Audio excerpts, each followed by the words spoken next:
Ya, Assalamualaikum warahmatullahi wabarakatuh. Perkenalkan, saya Dimas Tejo Rahminto dari jurusan Sistem Informasi ITS. Di sini saya akan coba menjelaskan mengenai Project Procurement Management dari PMPOK 5. Project Procurement Management ini mencakup proses-proses yang diperlukan untuk memperoleh suatu produk jasa ataupun hasil yang dibutuhkan di luar dari tim proyek. Sebuah organisasi dapat menjadi pembeli atau penjual suatu produk, jasa, atau hasil dari sebuah proyek. Project Project Procurement Management ini uh, meliputi manajemen kontrak dan pengendalian perubahan proses yang diperlukan untuk mengembangkan dan mengelola kontrak atau pesanan pembelian yang dikeluarkan oleh anggota tim proyek yang berwenang. Jadi proyek procurement management ini diistilahkan sebagai pengadaan barang, jasa, ataupun hal lain yang dibutuhkan oleh tim proyek untuk mengembangkan proyek tersebut.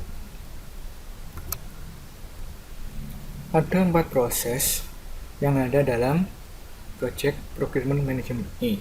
Yang pertama itu ada Plan Procurement Management, selanjutnya ada Conduct Procurement, lalu Control Procurement, dan Close Procurement. Untuk yang pertama, Plan Procurement Management merupakan proses pendokumentasian keputusan pengadaan proyek, melakukan pendekatan, dan mengidentifikasi penjual yang berpotensi untuk melengkapi atau memenuhi kebutuhan yang sedang dicari oleh tim proyek seperti itu. Manfaat utama dari proses yang pertama ini, kita bisa menentukan apakah kita akan memperoleh suatu dukungan dari eksternal tim proyek, dan jika demikian, apa yang harus diperoleh, bagaimana merolehnya, berapa banyak yang dibutuhkan, dan kapan harus memperolehnya. Dukungan yang dimaksud di sini adalah yaitu berupa produk, jasa, ataupun hal lainnya yang diperlukan untuk menunjang atau membantu proses proyek. Dalam proses Plan Procurement Management ada di tiga, yaitu input, tools, teknik, dan output. Inputannya berupa project management plan, requirement, dokumenter,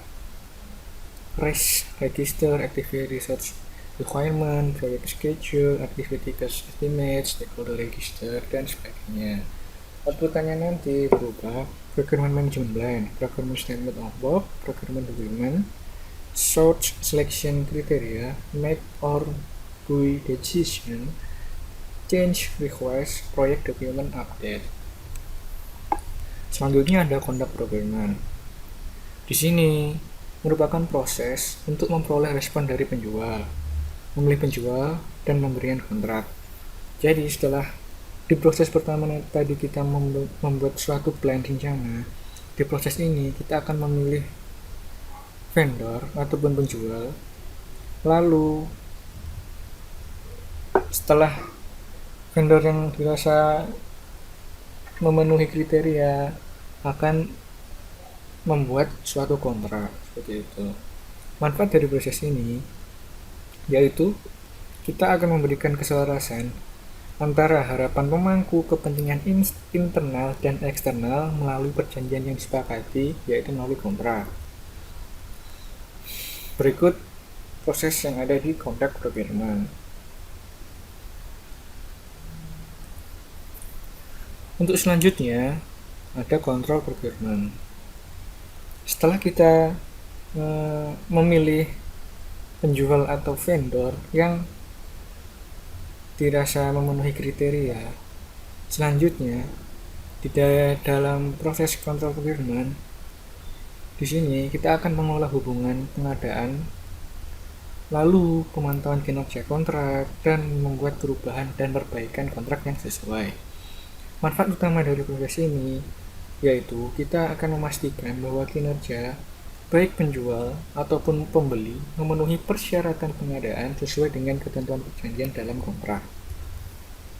Berikut proses-proses yang ada dalam kontrol procurement.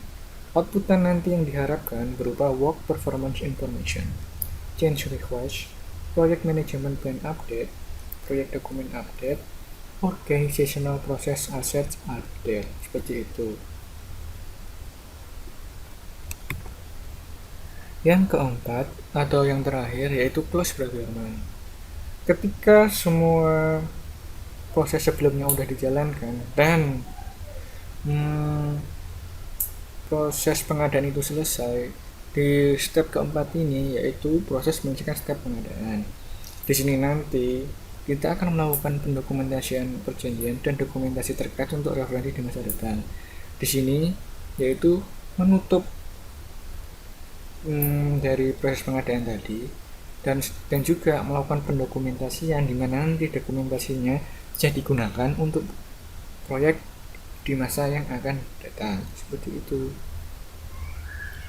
Berikut proses-prosesnya yaitu inputan berupa project management plan, procurement document, dan tools and tekniknya yaitu berupa procurement audits, procurement negotiation, recruitment system, dan outputan yang akan dihasilkan yaitu close procurement, organizational process asset update.